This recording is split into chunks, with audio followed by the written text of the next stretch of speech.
Alright, let's dive into something every football fan can relate to. Those what-if moments in the transfer market. You know, those times when your club is linked with a massive signing, and you start dreaming of trophies and glory, but then nothing. The deal falls through, and you're left wondering, what could have been? Today, we're unpacking some of these missed opportunities, but with a twist. I'm not just listing names and fees. I'm digging into why these moves didn't happen, what it says about the clubs and players involved, and the broader trends in football. Let's kick things off. So, imagine this. Tottenham, a few years back, is on the hunt for a striker. Harry Kane is on his way out, and the fans are panicking. Enter gift Orban, this young Nigerian striker tearing it up in Belgium. 7 goals in 4 days? A hat-trick in under 4 minutes? Yeah, he was the real deal.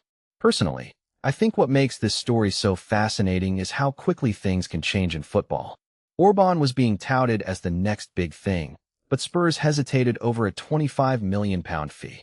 Fast forward to now, and he's on loan at a newly promoted Turkish side, struggling to find his form. What many people don't realize is that these missed opportunities aren't just about the player. They're about the club's vision, or lack thereof. Tottenham could have had a potential star, but they played it safe. And now, they're still searching for that Kane replacement. But let's take a step back and think about it. This isn't just a Tottenham story. It's a football story. Clubs miss out on players all the time, but what's interesting is why. Take Manchester City in 2009.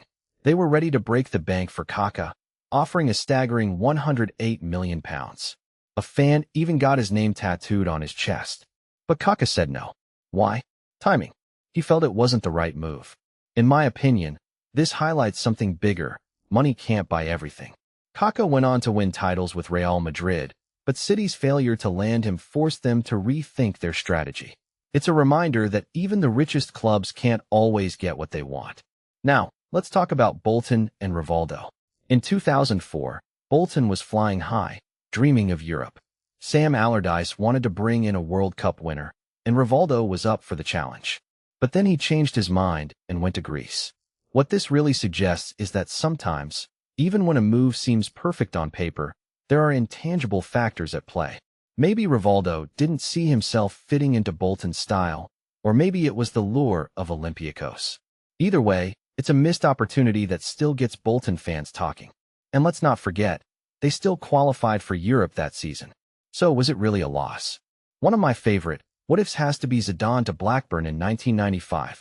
The club had just won the Premier League, and they turned down Zidane because they had Tim Sherwood. I mean, come on. In hindsight, it's easy to laugh, but at the time, Sherwood was a key player. What this story tells me is that football is as much about perspective as it is about talent. Blackburn's management couldn't see Zidane's potential, and look where he ended up.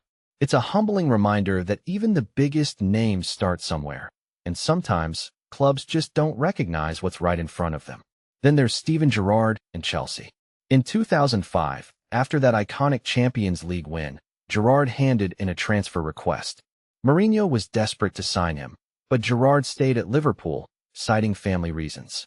Personally, I think this is one of those moments where football meets real life. Gerrard could have chased more trophies, but he chose loyalty.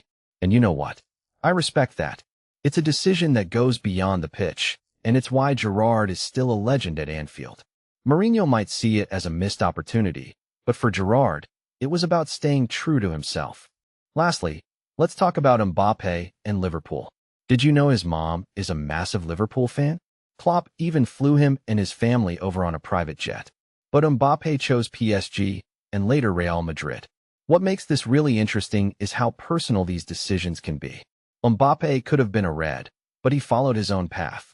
It's a reminder that players aren't just commodities. They're people with families, preferences, and dreams. And sometimes, those factors outweigh even the biggest club's appeal. So what's the takeaway here? Football is unpredictable, and these missed transfers are a big part of what makes it so fascinating. They're not just about the players who got away.